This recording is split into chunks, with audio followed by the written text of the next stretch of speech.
Assalamu alaikum wa rahmatullahi wa barakatuh. My brothers and sisters, I'm here to tell you, alhamdulillah, there's a wonderful opportunity for all of you. We are recruiting for the head of da'wah role here at Green Lane Masjid. Now, you know this masjid, it is one of the largest mosques and Islamic organizations in the UK. So what is the head of da'wah role? In this role, you would be in charge of the many and different types of da'wah activities and programs that are happening in this center. All of the khutbahs that happen every week. Not just the khutbahs at this masjid, but all the khutbahs that we facilitate at universities and other local mosques. All of the lectures that take place weekly, including our Al-Bina program. Similarly, you'd also be managing the da'wah activities and programs for the youth. We're talking about all the youth workshops, the youth club, the youth activities that are happening throughout the year.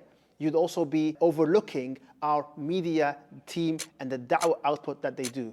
All of the high quality videos that are made by our wonderful team of designers, editors and videographers. The how-to series, all the other projects, including ideas you can potentially bring in, inshallah ta'ala, all to serve the ummah, to spread awareness, to teach the deen and to create an environment where people are flourishing and learning. You'd also be running different types of campaigns to raise awareness of social issues. We have done numerous in the past. All of this would come under the umbrella of the head of da'wah. So I highly encourage all of you, inshallah ta'ala, or those of you that think that you are qualified and you can benefit from this role, as well as this role can be an opportunity for you to apply, inshallah ta'ala. We are very eager to meet you, to see you, and to recruit you. Assalamu alaikum.